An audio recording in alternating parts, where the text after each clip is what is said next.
अमरीकी अखबार ने दावा किया है कि आबनाए हुर्मुज़ खुल जाए तो सदर डोनाल्ड ट्रंप जौहरी डील के बगैर जंग खत्म करने के लिए तैयार हैं। वॉल स्ट्रीट जर्नल ने अमरीकी अहदेदारों के हवाले से बताया कि सदर डोनाल्ड ट्रंप कई हफ्ते से ईरान जंग में फतह के ऐलान की तैयारी कर रहे हैं, ताहम उसके लिए उन्हें आबनाए हुर्मुज़ का मुकम्मल तौर पर खुलना दरकार है।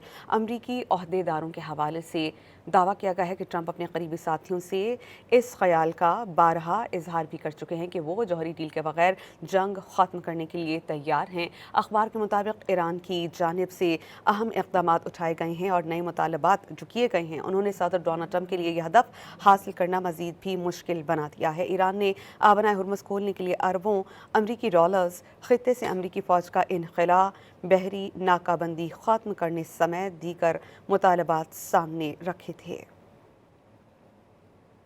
अमरीकी अखबार ने दावा किया है कि आबनाए हुर्मुज़ खुल जाए तो सदर डोनाल्ड ट्रंप जौहरी डील के बगैर जंग खत्म करने के लिए तैयार हैं। वॉल स्ट्रीट जर्नल ने अमरीकी अहदेदारों के हवाले से बताया कि सदर डोनाल्ड ट्रंप कई हफ्ते से ईरान जंग में फतह के ऐलान की तैयारी कर रहे हैं, ताहम उसके लिए उन्हें आबनाए हुर्मुज़ का मुकम्मल तौर पर खुलना दरकार है। अमरीकी अहदेदारों के हवाले से दावा किया गया है कि ट्रंप अपने करीबी साथियों से इस ख्याल का बारहा इजहार भी कर चुके हैं कि वो जौहरी डील के बगैर जंग ख़त्म करने के लिए तैयार हैं। अखबार के मुताबिक ईरान की जानिब से अहम इक़दाम उठाए गए हैं और नए मुतालबात जो किए गए हैं उन्होंने सदर डोनाल्ड ट्रंप के लिए यह हदफ हासिल करना मजीद भी मुश्किल बना दिया है। ईरान ने आबनाए हुर्मुज़ खोलने के लिए अरबों अमरीकी डॉलर्स, खित्ते से अमरीकी फ़ौज का इनखला, बहरी नाकाबंदी ख़त्म करने समेत दीगर मुतालबात सामने रखे थे।